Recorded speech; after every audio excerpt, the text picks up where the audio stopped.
हज़रत अमीर हमज़ा रदी अल्लाह ताला अन्हु ईमान कब लेकर आए, इसके बारे में मुख्तलिफ अक़वाल हैं।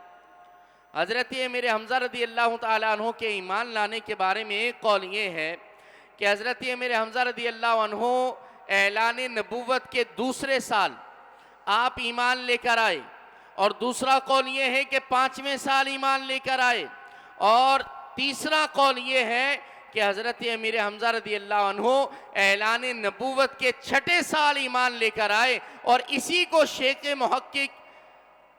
शेख मुहक्किक अब्दुल हक मुहद्दिस देहलवी रहमतुल्लाहि ताला अलैह ने इसी को राजे बयान किया है कि अमीर हमज़ा रदी अल्लाह अन्हु ऐलान नबूवत के 6ठे साल ईमान लेकर आए, और आपका ईमान लाना भी मोहब्बत रसूल में ही था, हुजूर अलैहिस्सलाम के इश्क में था। एक मरतबा हज़रत अमीर हमज़ा आप शिकार पर गए हुए थे, वापस आए तो पता चला कि अबू जहल ने नबी पाक अलैहिस्सलाम को सताया है, अज़ियतें पहुँचाई हैं, तकलीफ़ें पहुँचाई हैं। तो उस पर हज़रत अमीर हमज़ा रदी अल्लाह अन्हु सफ़र से वापस आए हैं, अभी अपने घर नहीं गए हैं, और सीधा अबू जहल के पास जाते हैं। आपके पास तीर कमान था, आपने वो कमान अबू जहल के सर पे मारा और जोर से उसके सर को फाड़ दिया, उसके सर से खून निकलने लगा।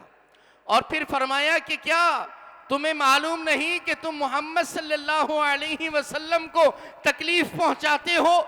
तुम्हें मालूम नहीं कि मैं भी उनके दीन को कबूल कर चुका हूं।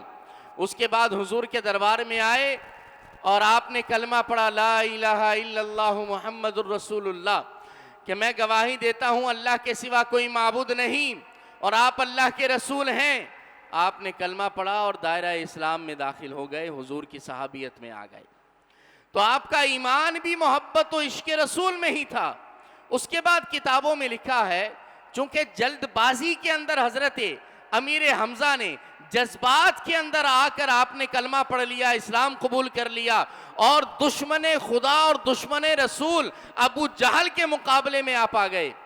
तो जिस दिन आपने ये कलमा पढ़ा, उस रात आपको पूरी रात नींद ना आई, तरद्दुद के अंदर रहे, बेचैनी की कैफियत में रहे कि आबाओ अजदाद के दीन को छोड़ दिया है। लिहाजा सुबह हजरत अमीर हमज़ा खानाए काबा के सामने गए और रब से अर्ज की कि मौला मेरे दिल की बेचैनी को दूर फरमा दे, मेरे इस्तिराब को दूर कर दे। अल्लाह रब्बुल आलमीन ने हजरत अमीर हमज़ा पर खास करम फरमाया।